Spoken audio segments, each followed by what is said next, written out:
땅이 척박하고 좋지 않으면 나무가 제대로 자랄 수가 없습니다.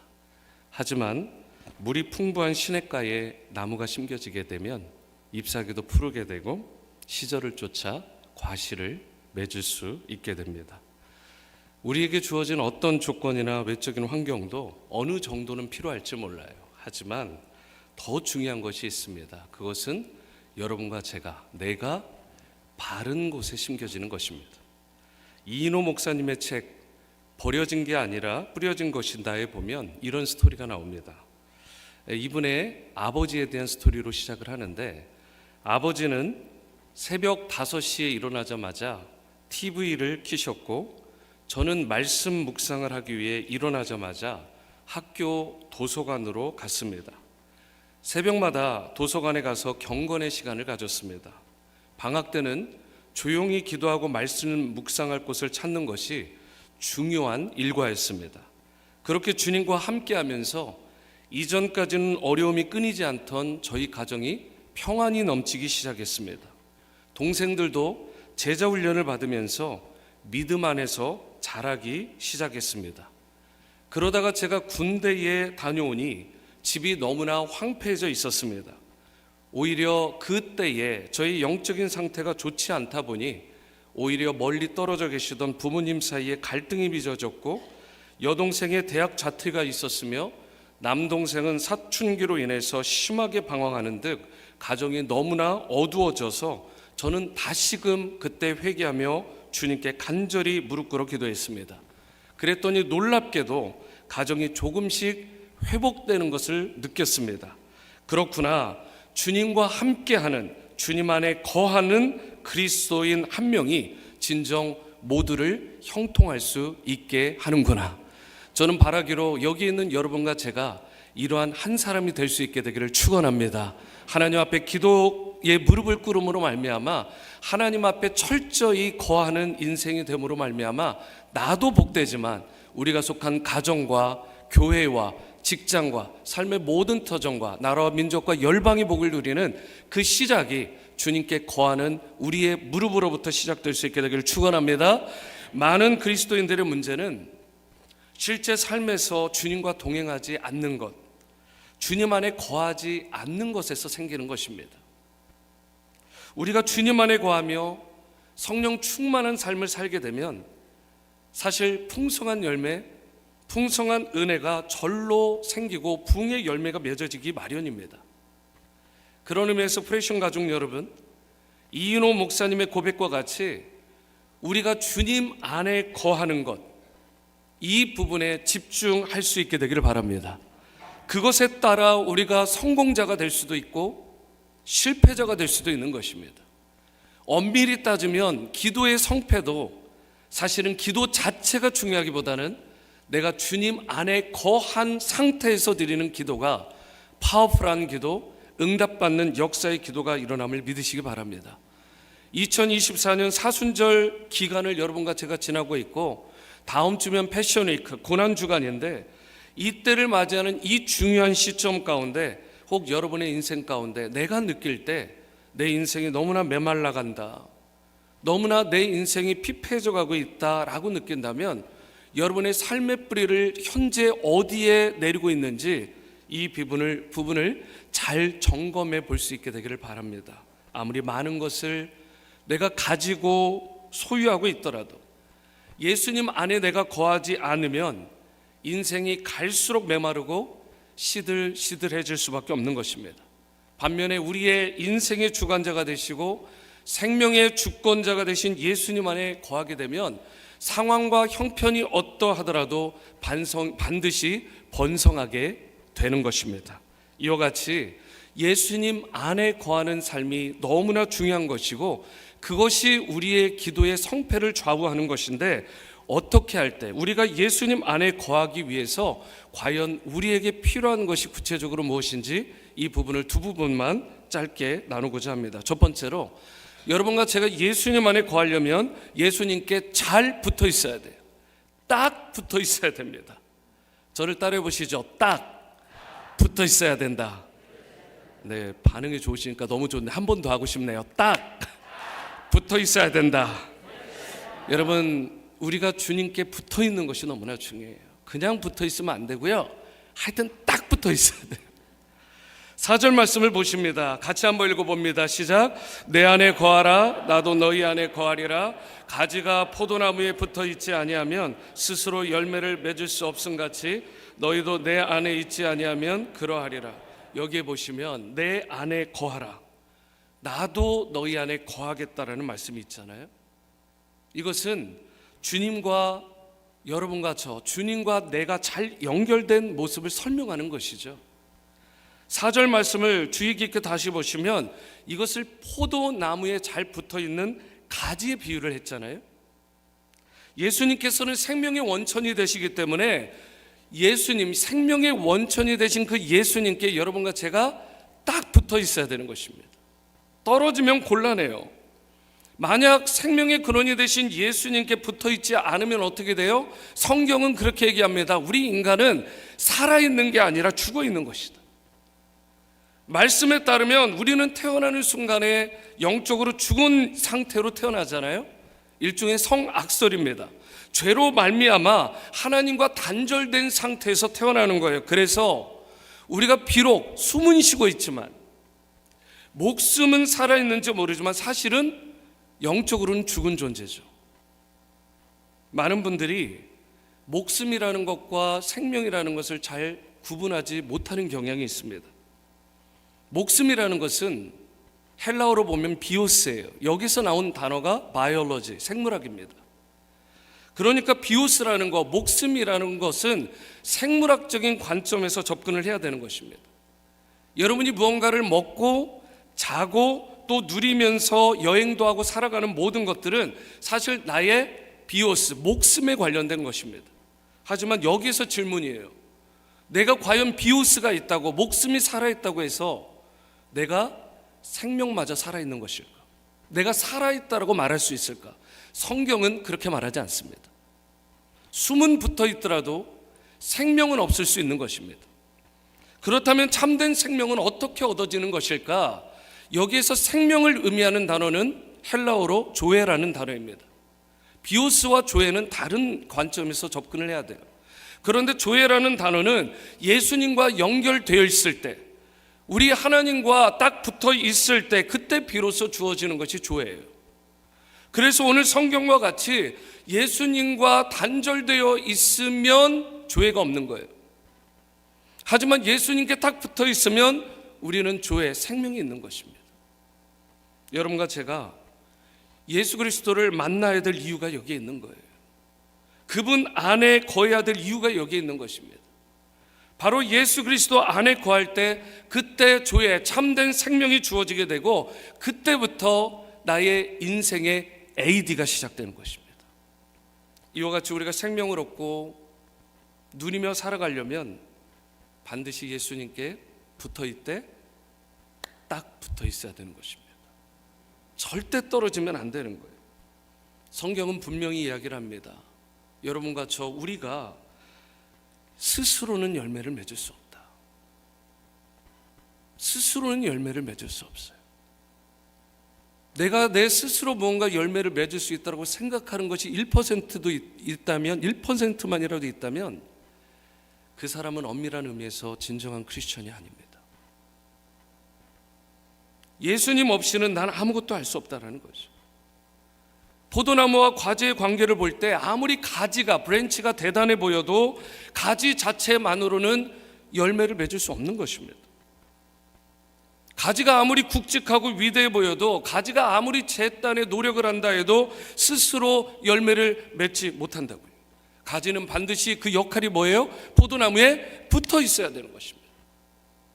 가지의 사명은 포도나무에 붙어 있는 거예요. 그래야 포도나무로부터 나오는 진액을 먹게 되고 생명을 공급받게 되고 열매가 비로소 그때부터 맺어지게 되는 것입니다. 여러분과 저의 인생도 마찬가지입니다. 내 노력만으로, 내 힘만으로, 내 지혜만으로, 내 열심만으로 결코 열매 맺을 수 없습니다. 심지어 기도도 내 열심과 내 노력만으로 되는 게 아닙니다. 예수님께 붙어 있을 때, 예수님으로부터 오는 모든 영적인 에너지와 진액을 공급받게 되고 성장하게 되고 그때 결실하게 되는 것입니다. 하나님이 영광 받으시는 열매를 맺게 되는 거예요. 어느 때요? 예수님께 붙어있을 때, 딱 붙어있을 때. 학습 효과가 너무 좋으시네요. 어메이징. 너무 놀랍습니다. 여러분, 예수님께서도 5절에 이렇게 말씀하셨어요. 같이 읽어봅니다. 시작. 나는 포도나무요 너희는 가지라. 그가 내 안에 내가 그 안에 거하면 사람이 열매를 많이 맺나니 나를 떠나서는 너희가 아무것도 할 수 없음이라. 여기에 보실까요? 예수님을 떠나서 여러분과 제가 한두 가지, 서너 가지, 10가지, 20가지 할 수 있다라고 말하고 있나요? 예수님을 떠나서 여러분과 몇 가지 우리가 할 수 있다라고 기록하고 있나요? 성경을 잘 보시면 이걸 NIV 성경으로 한번 볼게요. 5절 하반절이요. You can do nothing. nothing이라는 것은 제로입니다. 아무것도. 다시 강조드리지만 여러분과 제가 그리스도인으로서 내가 예수님을 떠나서 한두 가지는 할 수 있어. 지금까지 이민생활하면서 그렇게 해왔는데 기도라는 것도 내가 열심을 내보니까 뭐 되던데? 여러분, 아닙니다. 기도에도 성령께서 역사하시고 도와주셔야 되는 거죠. 철저히. 우리의 모든 것들은 주님께서 이렇게 말씀하셨어요. 너희가 나를 떠나서는 아무것도 할 수 없다. You can do nothing. 그러므로 여러분과 제가 해야 될 가장 위대하고 가장 시급하고 가장 중요하고 가장 절박한 작업은 예수님께 붙어있는 작업이에요. 붙어있는 작업. 그러할 때 제 아무리 말라 비틀어진 인생도, 깜깜하게 어두운 가정과 공동체도 그때부터 기도의 영성이 살아나게 되고 예수님께 붙어있기만 하면 다시 축복의 열매를 맺을 수 있음을 믿으시기 바랍니다. 그러므로 이제 여러분과 제가 예수님께 딱 붙어있는 성도, 그런 그리스도인이 되어서 기도의 응답이 주어지게 되고 번성하고 풍성한 삶을 살아갈 수 있게 되기를 주님의 이름으로 축원합니다. 두 번째이자 마지막으로 예수님 안에 거하려면 저를 따라해 보시죠. 깨끗해져야 합니다. 깨끗해져야 합니다. 깨끗해져야. 2절 말씀 보십니다. 물은 내게 있어 열매를 맺지 아니하는 가지는 아버지께서 그것을 제거해 버리시고 무릇 열매를 맺는 가지는 더 열매를 맺게 하려 하여 그것을 어떻게 하신대요? 깨끗하게 하신답니다. 자, 그러면 열매를 맺으려면 어떻게 해야 되는 거예요? 깨끗하게 돼야 되는 것입니다. 여러분과 제가 깨끗해져야 성령의 도우심으로 그 불로 거룩함을 입고 주님의 보혈로 사하심을 받고 거룩해져야 그때 여러분과 제가 열매 맺는 인생을 살아가는 것이죠. 이 말씀에 보면 하나님께서 행하시는, 우리 하나님 아버지가 행하시는 두 가지 일들이 이렇게 나옵니다. 첫 번째 일은 열매를 맺지 않는 가지는 어떻게 하신다고 되어 있어요? 제거해 버리신다라고 되어 있잖아요. 제거한다라는 말은 여러분 잘 아시는 것처럼 잘라버린다라는 것입니다. 여러분, 가지가 나무에서 잘라지게 되면 어떻게 되는 거예요? 이내 가지가 마르고 시들어 버리잖아요. 그렇게 되면 어떻게 될까요? 6절 말씀과 같이 되고 마는 것입니다. 6절도 읽어봅니다. 시작. 사람이 내 안에 거하지 아니하면 가지처럼 밖에 버려져 마르나니 사람들이 그것을 모아다가 불에 던져 사르느니라. 쉽게 말하죠, 땔감처럼 된다는 것입니다. 밖에 버려져 이 장작처럼 땔감 처지가 되는 신세가 되고 안 돼요. 예수님께 거하지 않는 사람은 그렇게 비참한 인생이 되고 마는 것입니다. 무서운 말씀이에요. 열매 맺지 않는 가지, 즉 하나님과 아무런 관계를 맺지 않고 살아가는 무늬만 크리스천과 같은 인생조차도 이름만 있다고 되는 게 아니라 그러한 인생조차도 결국 주님께 붙어 있지 않게 되면 제거해 버리신다, 땔감으로 만들어 보신다라는 두려운 말씀이라. 그러면 하나님이 행하시는 두 번째 일은 무엇이냐? 이렇게만 하시느냐? 그렇지 않아요. 열매를 맺는 가지 곧 예수 그리스도께 잘 붙어 있는 경우에는 2절 하반절을 보시면 그 인생을 더욱더 깨끗하고 거룩하고 흠이 없게 만드신다는 것입니다. 이 말씀은 원어적인 의미로 보면 가지를 친다, 손을 본다는 의미예요. 그래서 다른 관점으로 보게 되면 정원사가 전지 가위를 가지고 여러분과 저를 전지 작업을 하는 거예요. 누가 정원사예요? 예수 그리스도. 우리 주님께서 여러분과 저를 쓰시기 위해서 때로는 고난을 주실 수 있어요. 어려움과 핍박과 환난을 줄 수 있습니다. 언제나 우리의 신앙의 순결성은 그 핍박과 환난을 통해서 가지치기를 통해서 주어졌던 역사예요.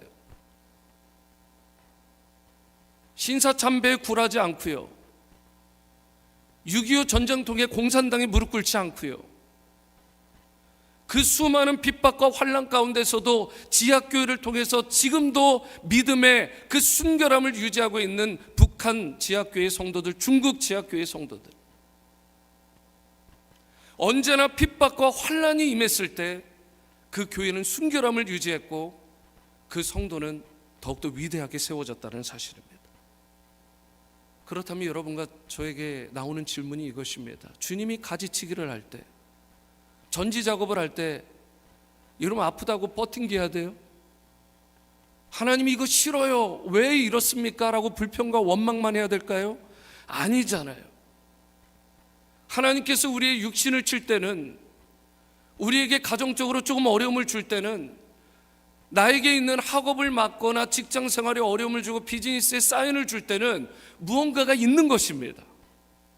나를 사랑하지 않는다면 조금의 가지치기도 주시지 않아요. 주님께서 여러분과 저를 나를 사랑하시기 때문에 전지 가위를 가지고 이걸 치지 않으면 순결함을 유지할 수 없기 때문에, 이걸 제거하지 않으면 주님께 거하지 않기 때문에 여러분과 저에겐 때로 그런 어려움과 핍박이 올 수 있다는 사실. 저는 온 세상을 뒤덮은 코비드 사태, 코로나에도 하나님의 선하신 섭리가 있다고 믿습니다. 인생들이 너무 바빠요. 너무 바빠요.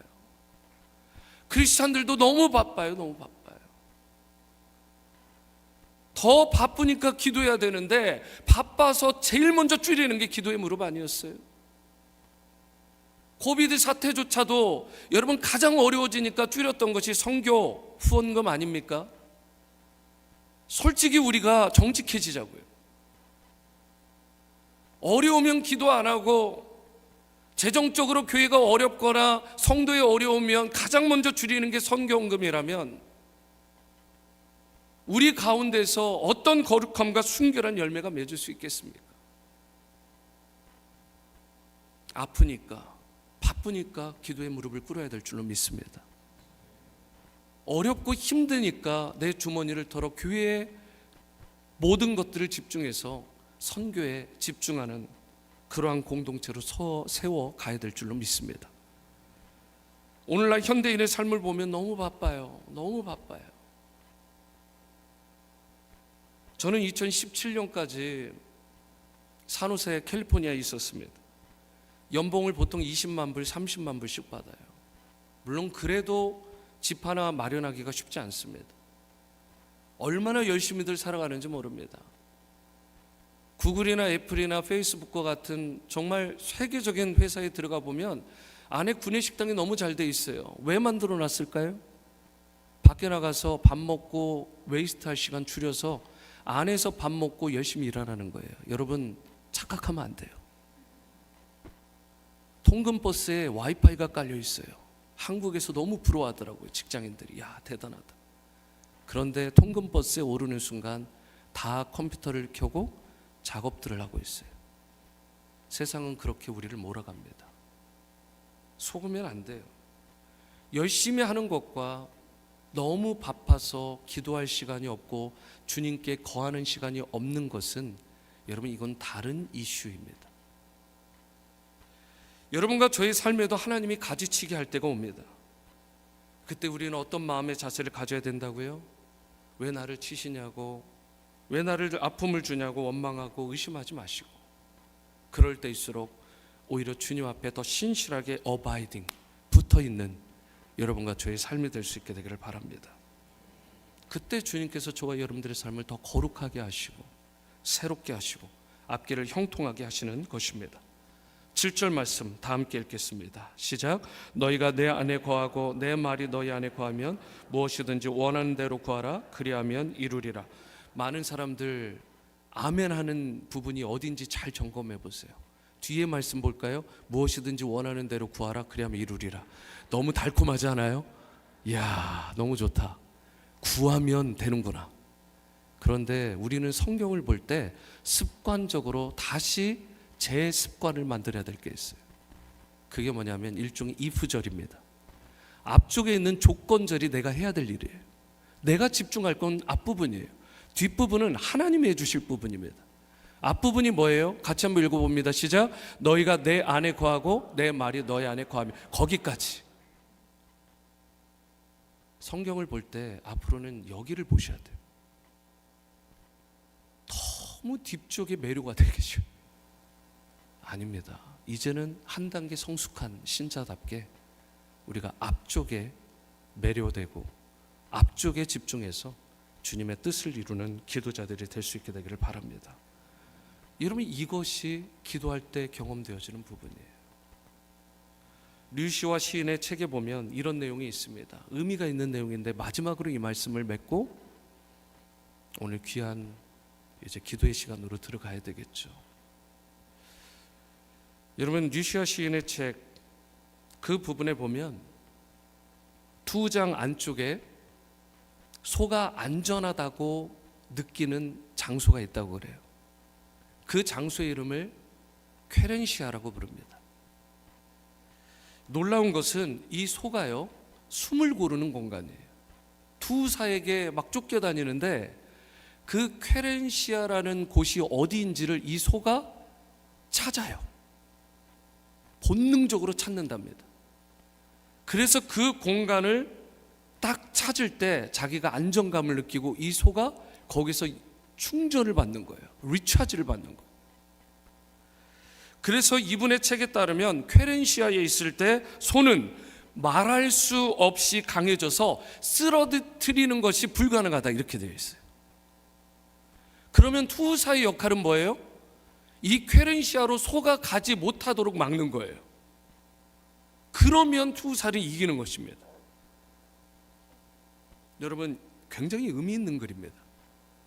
소가요, 본능적으로 가장 안전하고 충전받을 수 있는 쾌렌시아를 알고 그곳으로 나아가는 것처럼 제가 무릎을 딱 쳤어요. 아, 그렇구나. 우리가 나에게 가장 안전한 피난처, 나의 기분, 나의 그런 모든 사그러진 능력들을 다시 회복시킬 수 있는 영적 쾌렌시아를 내가 찾는 것이 중요하구나.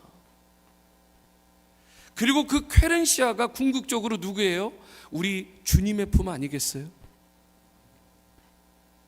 세상이 줄 수 없는 평안을 주시는 주님이요, 그분의 품 안에 안길 때에 우리는 그때 비로소 새 힘과 새로운 지혜를 얻게 되는 것입니다.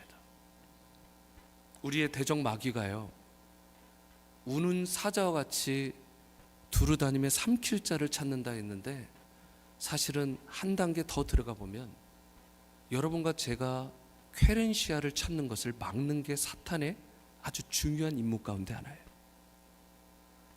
어떻게든 우리가 영적인 힘을 얻지 못하도록, 재충전받지 못하도록, 쾌렌시아가 되는 주님의 품에 안기지 못하도록, 그분 안에 어바이딩, 거하지 못하도록 하여튼 사활을 걸고 이 마귀 사단은 여러분과 저를 막아설 것입니다. 그러면 우리의 역할은 뭐예요? 모든 걸 다 걸고 주님께 거하는 삶에 집중해야 될 줄로 믿습니다.